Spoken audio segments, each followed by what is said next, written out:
আসসালামু আলাইকুম রহমতুল্লাহি ওবরাকাতুহ। আলহামদুলিল্লাহি ওয়াহদা ওয়াসসালাতু ওয়াসসালামু আলা মান লা নাবিয়্যা বা'দা ওয়া আলা আলিহি ওয়া সাহবিহি ওয়া মাওয়ালা। সম্মানিত উলামায়ে কেরাম, মুরব্বিয়ানে আযম, অনলাইন এবং অফলাইনে উপস্থিত সম্মানিত সকল দিনদার মুসলিম ভাই এবং বোনেরা, আল্লাহ রাব্বুল আলামিনের দরবারে কোটি কোটি শুকরিয়া যে মহান রাব্বুল আলামিন আমাদেরকে কোরআন নাজিলের মাস শাহরু রমাদানে আল্লাহ রাব্বুল আলামিনের কোরআনে কারিম থেকে সংক্ষিপ্তভাবে কয়েকটি আয়াতে কারিমা তাফসীর করার এবং শোনার যে মহান রব্বুল আলামিন আমাদেরকে তৌফিক দিয়েছেন, সে মহান রব্বুল আলামিনের শুকর আদায় করি। সকলে বলি আলহামদুলিল্লাহ। সম্মানিত ভাই ও বোনেরা, আমাদের ধারাবাহিক কোরআনে কারিমের তাফসীরে বর্তমানে দ্বিতীয় দফার ধারাবাহিক তাফসীর চলছে। দ্বিতীয় দফার তাফসীরে আমাদের যে সূরা থেকে তাফসীর চলছে, সূরাটির নাম হলো, আপনাদের মনে আছে কোন সূরা থেকে তাফসীর চলতেছে? সূরা আল আনআম। সূরা আল আনআমের ৪১ নম্বর আয়াতে কারিমা পর্যন্ত আমাদের ইতিপূর্বে তাফসীর হয়েছে।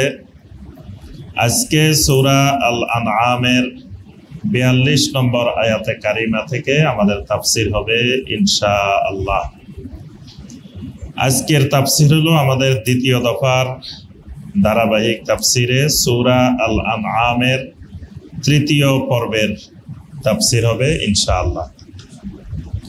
সূরা আল আনআম কোরআনে কারিমের বড় সূরাগুলোর মধ্য থেকে একটি অন্যতম সূরা। কোরআনে কারিমের প্রথম থেকে যে সূরাগুলো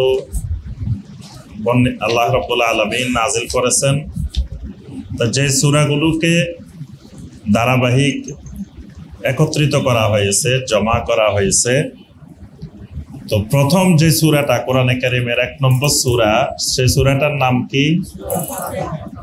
সূরা আল ফাতিহা। সূরা আল ফাতিহা মাক্কি সূরা নাকি মাদানী সূরা? মাক্কি সূরা। এরপরের সূরাটা ২ নম্বর সূরা, সূরা আল বাকারা। এটা মাক্কি না মাদানী? এটা মাদানী। ৩ নম্বর সূরা সূরা আলে ইমরান। ৩ নম্বর সূরা সূরা আলে ইমরান। এটা মাক্কি না মাদানী? মাদানী। ৪ নম্বর সূরা আন-নিসা। এটা মাক্কি না মাদানী? মাদানী। এটাও মাদানী সূরা। ৫ নম্বর সূরা আল মায়েদা। এটা মাক্কি না মাদানী? মাদানী। মাদানী সূরা। ৬ নম্বর সূরা সূরা আল আনআম। এটা মাক্কি না মাদানী? এটা মাক্কি সূরা। অর্থাৎ সূরা আল ফাতিহা মাক্কি সূরা। সূরা আল ফাতিহা মাক্কিও মাদানীও। সূরা আল ফাতিহা কিন্তু কয়েকবার নাজিল হয়েছে। মক্কা মুকাররমায় নাজিল হয়েছে, মদিনা মুনাওয়ারায় নাজিল হয়েছে। এরপরে সূরা আল বাকারা থেকে শুরু করে বড় বড় যতগুলো সূরা আছে, সব সূরা কিন্তু মাদানী সূরা। কিন্তু এই সূরা আল আনআম এটাই বড় সূরাগুলোর মধ্যে একটা সূরা। এই সূরার পরের সূরা কি? সূরা আল আরাফ। ওইটাও কি সূরা? আল আরাফও কিন্তু মাদানী সূরা। আল আরাফ মাক্কি সূরা। এরপরে আপনার আনফাল, তারপরে তাওবা, এগুলো আবার মাদানী সূরা। তো এখানে বড় সূরার মধ্যে সূরা আল আনআম, সূরা আল আরাফ এগুলো মাক্কি সূরা।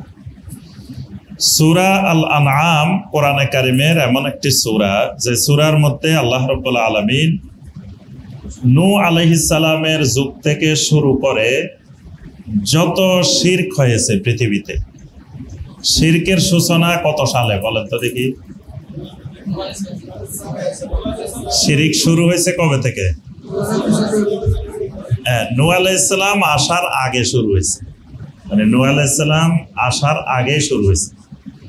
তো ইবনে আব্বাস রাদিয়াল্লাহু তাআলা আনহুমা বলেন যে নবী সাল্লাল্লাহু আলাইহি ওয়াসাল্লাম বলছেন যে পৃথিবীতে 10 শতাব্দী আশারাত করুন, 10 শতাব্দী পৃথিবীতে কোনো শিরিক ছিল না।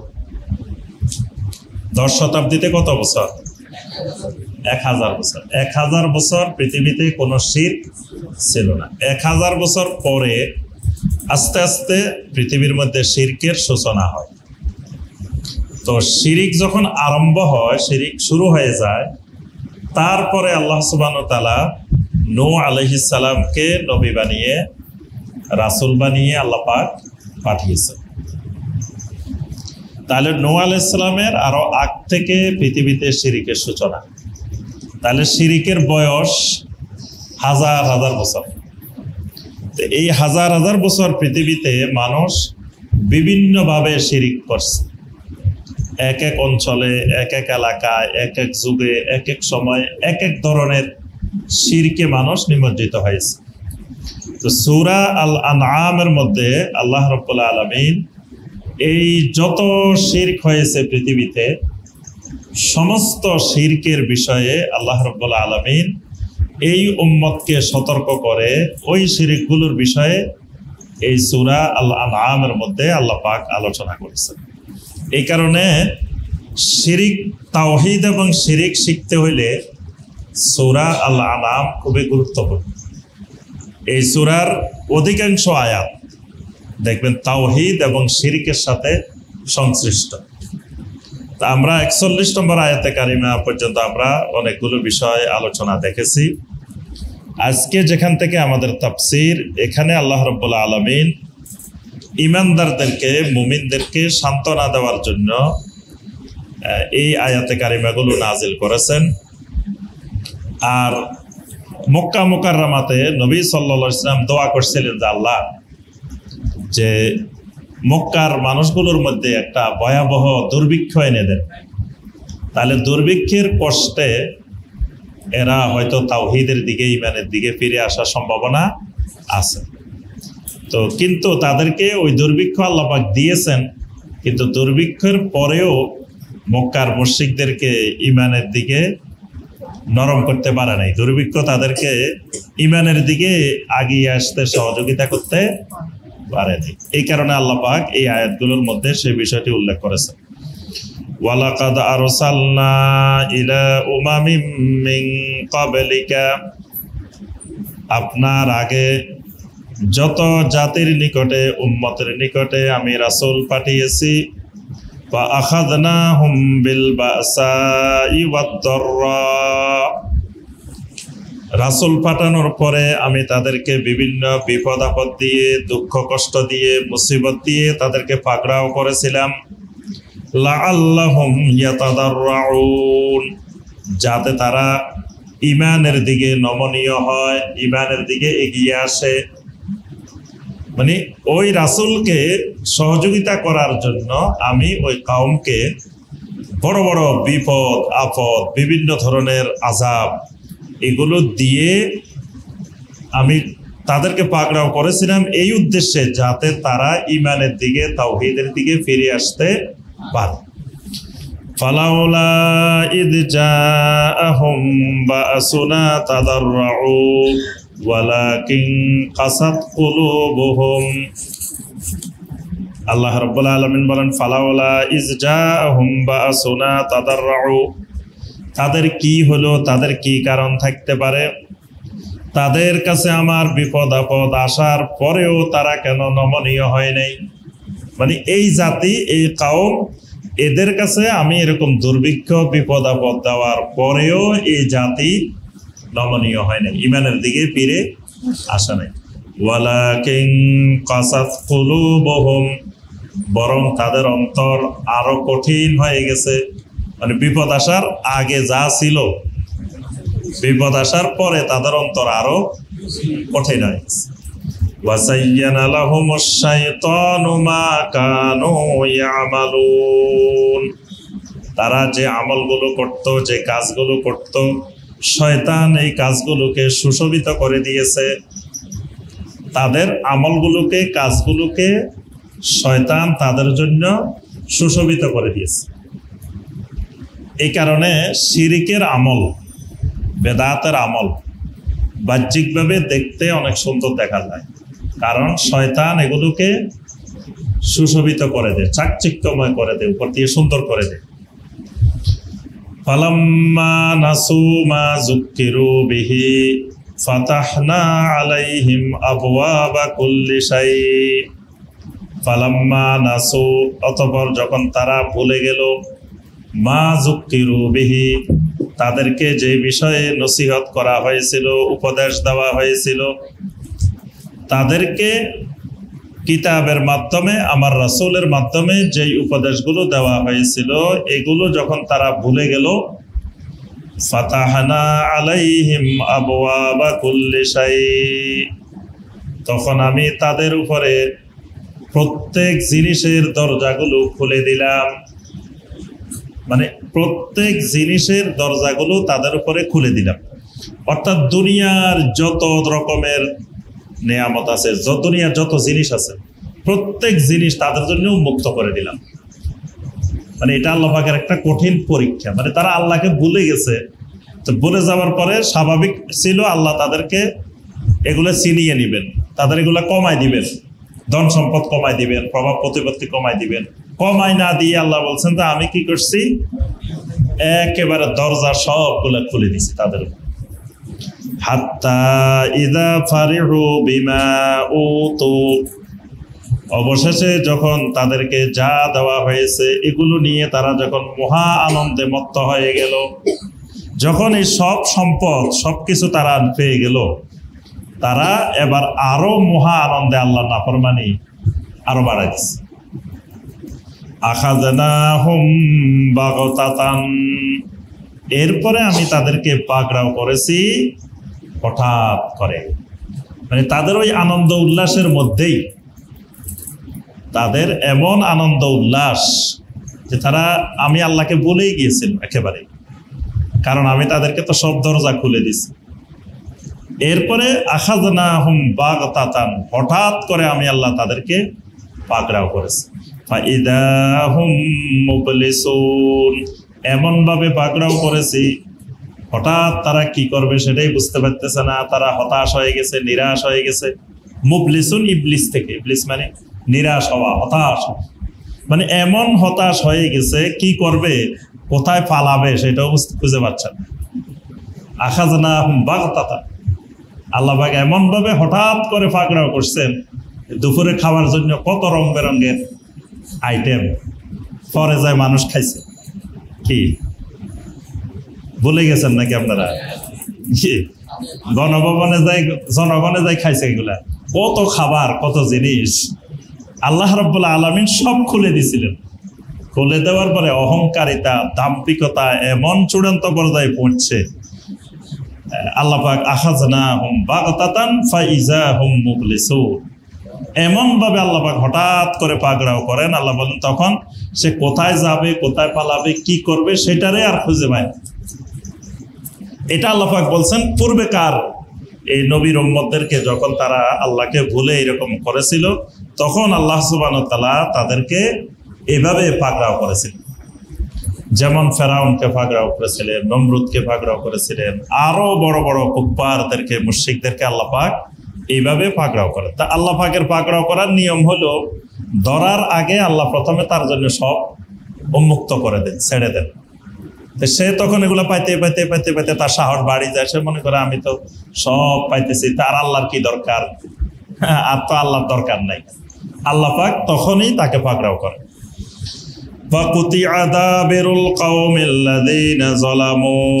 আর এইভাবে আল্লাহ রাব্বুল আলামিন জালেমদের শিকড় কেটে দেন।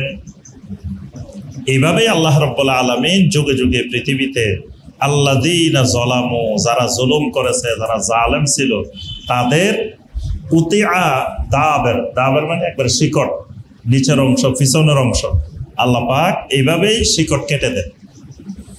ওয়ালহামদুলিল্লাহি রাব্বিল আলামিন।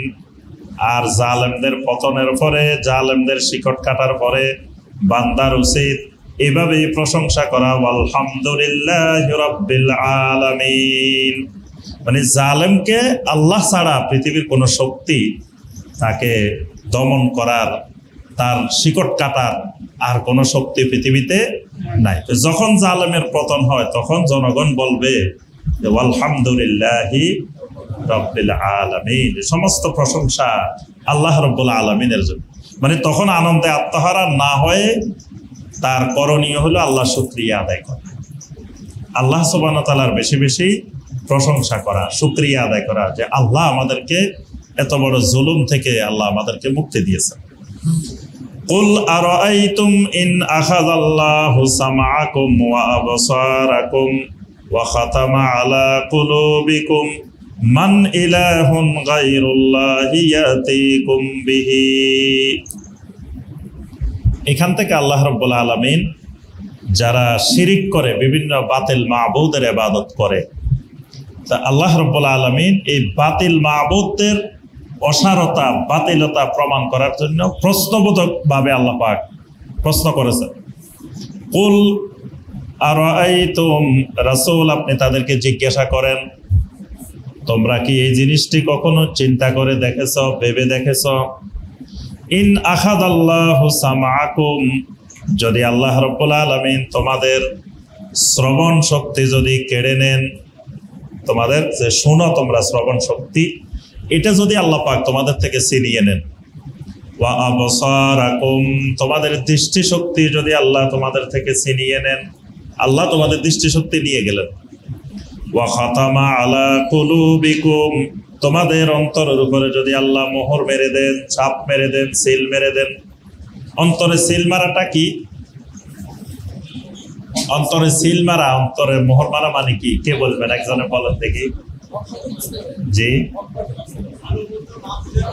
হ্যাঁ, জি জি, মানে অন্তরে যখন আল্লাহ সুবহানাহু ওয়া তাআলা মোহর মেরে দেন, এখন এই অন্তর দিয়ে সে হক আর বাতিল বুঝে না, সত্য আর মিথ্যা বোঝে না। মানে সে একটা স্বাভাবিক জিনিস, যে জিনিস মানে সাধারণ লোকেও বোঝে, লেখাপড়া লাগে না, দেখা যায় ওই জিনিস এত বড় শিক্ষিত মানুষ, এত বড় আলেম, সেও বুঝতেছে না। এটা হলো আল্লাহ পাক যখন কারো অন্তরে মোহর মেরে দেন, তখন সে মহা ফিতনার মধ্যে নিমজ্জিত হয়ে যায়। মান ইলাহুন গায়রুল্লাহ, আল্লাহ পাক বলেন তাদেরকে জিজ্ঞেস করেন, মান ইলাহুন, তোমাদের কোন ইলাহ আছে, কোন মাবুদ আছে, গায়রুল্লাহি, আল্লাহ বাদে। তাহলে আল্লাহ বাদে মানুষ যার ইবাদত করে তাকেও কি বলা হয়? ইলাহ বলা হয়। ইলাহ, ইলাহ খালি আল্লাহর শান না, আল্লাহ পাক এটা বাতিল মাবুদদের ক্ষেত্রেও ইলাহ ব্যবহার করছেন।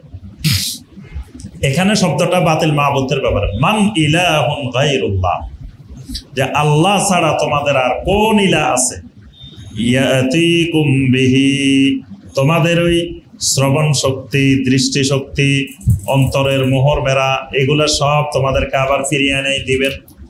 আল্লাহ যদি নিয়ে যায় তো কোন ইলাহ আছে আল্লাহ ছাড়া তোমাদেরকে আবার এগুলো ফিরিয়ে এনে দিতে পারে, অর্থাৎ তোমাদের আর কোনো ইলাহ নাই। সুতরাং তুমি মেনে নাও লা ইলাহা ইল্লাল্লাহ, যেহেতু আল্লাহ ছাড়া আর কেউ পারবে না, সুতরাং তারা আমার ইলাহ হইতে পারে না। ইলাহ হওয়ার এটা যোগ্যতা। উনজুর কাইফা নুসাররিফুল আয়াতি সুম্মা হুম ইয়াসদিফুন, ভালোভাবে লক্ষ্য করে দেখো কিভাবে আমি আমার আয়াতগুলোকে, নিদর্শনগুলোকে বারবার মানুষের সামনে উপস্থাপন করি। সুম্মা হুম ইয়াসদিফুন, কিন্তু এরপরেও তারা ওইটাকে ভুলে যায়, ওইটা থেকে শিক্ষা গ্রহণ করে না। আমার নিদর্শন বারবার মানুষের সামনে আমি কিভাবে উপস্থাপন করি, কিন্তু উপস্থাপনের পরেও মানুষ সেগুলো থেকে শিক্ষা গ্রহণ করে না। সেই উপদেশগুলো, আয়াতগুলো দেখার পরেও তারা ভুলে যায়। কুল আরাআইতাকুম, রাসূল আপনি তাদেরকে জিজ্ঞাসা করেন, আরাআইতাকুম, তোমরা কি এই জিনিসটাও কখনো চিন্তা করে দেখেছো? ইন আতাকুম আযাবুল্লাহি বাগতাতান আও জাহারাতান, যদি তোমাদের কাছে চলে আসে আল্লাহর আযাব, বাগতাতান হঠাৎ করে, আও জাহারাতান অথবা প্রকাশ্যে, হঠাৎ অথবা প্রকাশ্যভাবে তোমাদের কাছে যদি আল্লাহর আযাব চলে আসে, হাল ইউহলাকু ইল্লাল কাওমুজ জালিমুন, তাহলে কি জালেমেরা ধ্বংস হবে না? মানে এই আযাব আসলে তাহলে কি যারা জালেম কওম, যারা কওমুজ জালিমুন মানে কওমুল মুশরিকুন, কওমুল কুফফার, তো কুফফার মুশরিকিনেরা কি ধ্বংস হবে না? এর অর্থ হলো যে তাদের যে সমস্ত বাতিল মাবুদ, তারা কি তাদেরকে এই ধ্বংস থেকে রক্ষা করতে পারবে? পারবে না। ওয়ামা নুরসিলুল মুরসালিনা ইল্লা মুবাশশিরিনা ওয়া মুনজিরিন, আমি পৃথিবীতে যুগে যুগে অসংখ্য রাসূল প্রেরণ করেছি। ইল্লা মুবাশশিরিনা ওয়া মুনজিরিন, রাসূলদের কাজ ছিল সুসংবাদ দেওয়া এবং বিধি প্রদর্শন করা। আমার রাসূলেরা ছিলেন মুবাশশিরিন ওয়া মুনজিরিন। মুবাশশিরিন বিল জান্নাহ, মুবাশশিরিন বিনিআমিল্লাহ, আর মুনজিরিন বিআযাবিল্লাহ, মুনজিরিন ফিন্নার, আল্লাহর আযাব, জাহান্নাম, এগুলোর ব্যাপারে আমার নবী রাসূলেরা সতর্ক করেছেন। জান্নাতের ব্যাপারে, নিয়ামত রাজির ব্যাপারে তিনি তোমাদেরকে রাসূলেরা সুসংবাদ দিয়েছেন। ফামান আমানা ওয়া আসলাহা, ওই নবী রাসূলদের দাওয়াতে যারা ঈমান এনেছে, ওয়া আসলাহা নিজেদেরকে ইসলাহ করে নিয়েছে, সংশোধন করে নিয়েছে, ফালা খাউফুন আলাইহিম ওয়ালা হুম ইয়াহজানুন, এদের কোনো ভয় নাই, এদের কোনো চিন্তা নাই। আচ্ছা, আল্লাহ পাক এই কথাটা কোরআনে অনেক জায়গায় বলছেন, ফালা খাউফুন আলাইহিম ওয়ালা হুম ইয়াহজানুন, ভয় নাই চিন্তা নাই। ভয় নাই চিন্তা নাই মানে কি? কে বলবেন দেখি? আমরা অনেকবার বলছি এটা তাফসীর, তার কোনো ভয় নাই, তার কোনো চিন্তা পেরেশানি নাই, এটার অর্থ কি?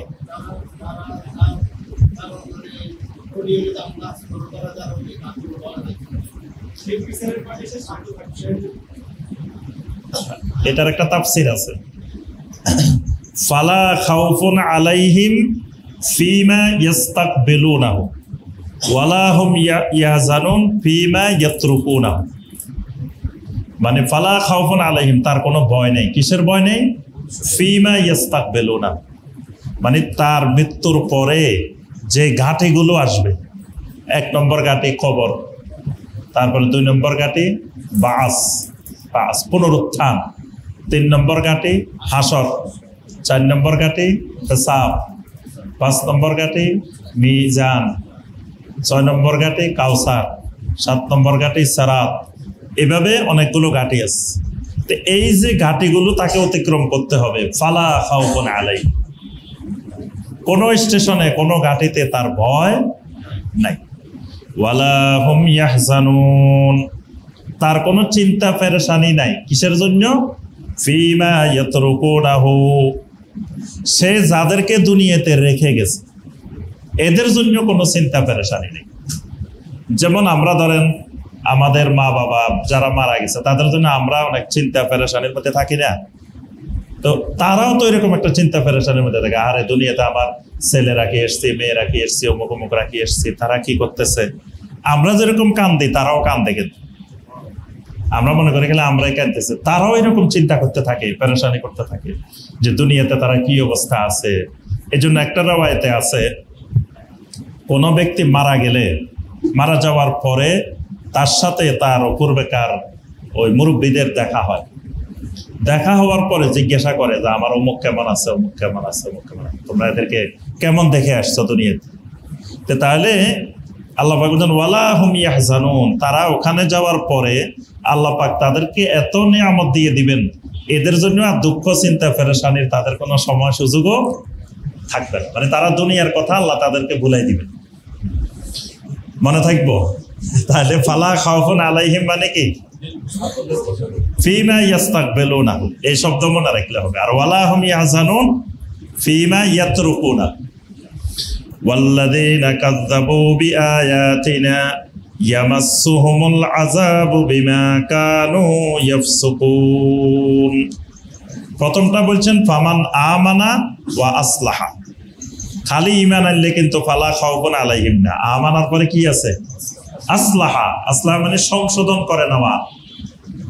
মানে শিরিক থেকে ইসলাহ করা, কুফর থেকে ইসলাহ করা, কবিরা গুনাহ থেকে ইসলাহ করা, বেদাত থেকে ইসলাহ করা, এগুলো সংশোধন হয়ে ফিরে আসতে হবে। তাহলেই ফালা খাউফুন আলাইহিম ওয়ালা হুম ইয়াহজানুন ওয়াল্লাযীনা কাযযাবু বিআয়াতিনা, আর যে মানুষগুলো আমার আয়াতকে মিথ্যা প্রতিপন্ন করবে, ইয়ামাসসুহুমুল আযাব, এদেরকে আমার আযাব স্পর্শ করবে, বিমা কানু ইয়াফসুকুন, তাদের অবাধ্যতার কারণে, ওই গুনাহের কারণে, ফিসকের কারণে। ফিস্ক হলো কোন গুনাহ বলেন তো দেখি? গুনাহ কয় প্রকার? কি আপনারা খালি সব বলি যান তাড়াতাড়ি। গুনাহ কয় প্রকার? কি কি গুনাহ? কুফর, ফুসুক, ইসিয়ান। কুফরের গুনাহ কয়টা গুনাহ? 4টা গুনাহ। কুফরে আকবর, শিরকে আকবর, নেফাকে আকবর, বেদাতে, নেফাকে এতেকাদি, বেদাতে এতেকাদি, এই 4টা হলো কুফরের গুনাহ। এরপরে হলো ফুসুক। ফুসুকটা হলো কি? কবিরা গুনাহ। ফুসুক হলো কবিরা গুনাহ, যে করে তাকে বলা হয় ফাসিক। ফুসুক করে এই জন্য ফাসিক। কবিরা গুনাহ কয়টা? যে আমরা আলোচনা করছি কয়টা? ওই মসজিদে আমরা এই বাড়িদারাতে আমাদের ধারাবাহিক কয়টা হয়েছে? 50টা হয়েছে। 50টা আলোচনা হয়ে গেছে, আরো 20টা বাকি আছে। কবিরা গুনাহ হলো কয়টা? 70টা। আপনাদের সবার কাছে কবিরা গুনার বইটা আছে? কবিরা গুনার বই আছে? কার কার কাছে আছে দেখে হাত তোলেন তো দেখি। যাদের আছে তারা হাত তোলেন। এটা সংখ্যা একেবারে কম। তো এখনো কবিরা গুনায় খবর নেই। কবিরা গুনাহ কয়টা? 1 নম্বর, তওবা করার আগে কবিরা গুনাহ সম্পর্কে জ্ঞান অর্জন করতে হবে। কবিরা গুনাহ সম্পর্কে জ্ঞান অর্জন করাও ফরজে আইন। আগে জানতে হবে যে কোনটা কোনটা কবিরা গুনাহ। এরপরে আবার আমার এই বয়সে, আমি ধরেন এই 50 বছর বয়সে এই কবিরা গুনার মধ্যে কোনটা কোনটা করছি, এটা ঠিক দিতে হবে।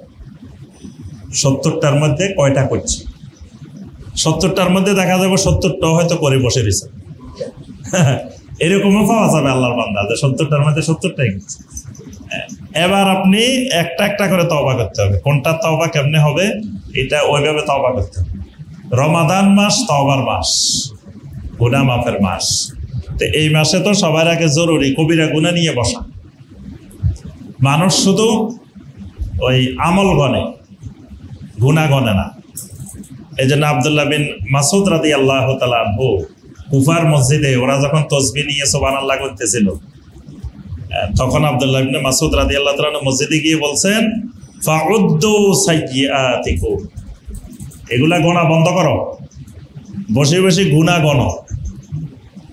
কয়টা গুনাহ করছো আজকে, এই সপ্তাহে কয়টা গুনাহ করছো, এই মাসে কয়টা গুনাহ করছো, এগুলা গনো বসে বসে। নেকি গনার দরকার নেই। কয়টা সুবহানাল্লাহ বলছো, কয়টা আল্লাহু আকবার বলছো, এগুলা গনার দরকার নেই। গণবা কি? ফাউদ্দু সাইয়্যাতিকুম, গুনাহগুলা গণ। গুনাহ গণলে এই লোক সহজেই মুত্তাকিন হয়ে যাবে। কিন্তু আমাদের গুনাহ গণার অভ্যাস নাই, গুনাহ সম্পর্কে খবরে নাই। এই যে কবিরা গুনাহ 70টা, এই 70টা আগে ঠিক করতে হবে কয়টা আমি করছি। ওই হজে গেলে আমাদের দেশের মুআল্লিম যারা যায়, যারা হজে নিয়ে যায়, এরা হাজিদেরকে প্রথমে অনেক মাসালা বলে না, বললে হাজিরা মানে অসন্তুষ্ট হয়ে যাবে। যে মিনার মধ্যে থাকতে হবে আপনার 11 তারিখ, 12 তারিখ, 13 তারিখ থাকা লাগবে, কমপক্ষে 2 রাত থাকতে হবে। 11 তারিখ আর 12 তারিখ থাকা ওয়াজিব। তো এটা এরা ভালো করে গুরুত্ব দিয়ে বলে না। তো সবাই আসে মক্কায় শুই থাকে। তো একটা ওয়াজিব যদি হজে ছুটি যায়, কত বড় ক্ষতি হয়ে গেছে। এখন পরে দিয়ে কি করে, হজ যখন শেষ হয় তখন আবার মুআল্লিমেরা কই, ভাই কোনখান দিয়ে কি ভুল হয়ে গেছে আমি কেউ জানি না, এই হজ করতে যায় আমাদের কত জায়গা দিয়ে ভুল হয়ে গেছে। তো এই ভুলের জন্য কি লাগবো? দম লাগবো। সবাই দম দেন। এখন সবাই দম নিয়ে দৌড়াদৌড়ি। জিজ্ঞেস করলে ভাই কেন দম দিতেছেন, কই জানি না, কোনোখান দিয়ে না কোনোখান দিয়ে তো ভুল হয়ে গেছে। তো অনিশ্চিত ভুলের জন্য দম দিলে গুনাহ হল কি? আপনি নামাজ পড়তেছেন, শেষে দিয়ে করলেন কোনখান থেকে ভুল হয়ে গেছে আমি তো জানি না, দুইটা সাহু দিদি, আপনি নিশ্চিত জানান না যে আপনার ওয়াজিব কোনটা ছুটছে, আপনি মনে করলেন যে না কোনখান দিয়ে ছুটে গেছে আমি তো জানি না, সাজদায় সাহু দিলেন, প্রতি নামাজে খালি সাজদায় সাহু দিলেন, তো নামাজ হইব? নামাজই হবে না, সাজদায় সাহু দিলে নামাজ বাতিল হয়ে যাবে। তাহলে আপনি তওবা করবেন, কিসের থেকে তওবা করতেছেন, কোন গুনাহের তওবা করতেছেন?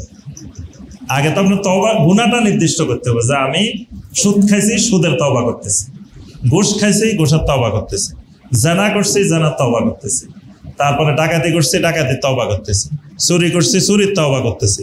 তা আমার গুনাহে জানি না, এমনি আন্দাজি কোনখান থেকে কোন সময় করে ফেলছি, এই আন্দাজি তওবা কিন্তু আল্লাহ সুবহানাহু ওয়া তাআলার কাছে তওবা না। এজন্য কবিরা গুনাহ থেকে তওবা করতে হলে সুনির্দিষ্ট করতে হবে যে আমি কোন গুনাহের তওবা করতেছি, কারণ এক এক গুনাহ তওবা হবে এক এক রকম। তো ইয়াফসুকুন মানে হলো কবিরা গুনাহ, সাধারণভাবে ইয়াফসুকুন ফিসক ফুসুক এটা বোঝায় কিসে, কোন জিনিস? কবিরা গুনাহ। দেখবেন কোরআনে কারিমে অসংখ্য আয়াতে বিমা কানু ইয়াফসুকুন উলাইকা হুমুল ফাসিকুন এরকম আল্লাহ পাক ব্যবহার করছেন। এখানে আল্লাহ পাক বলছেন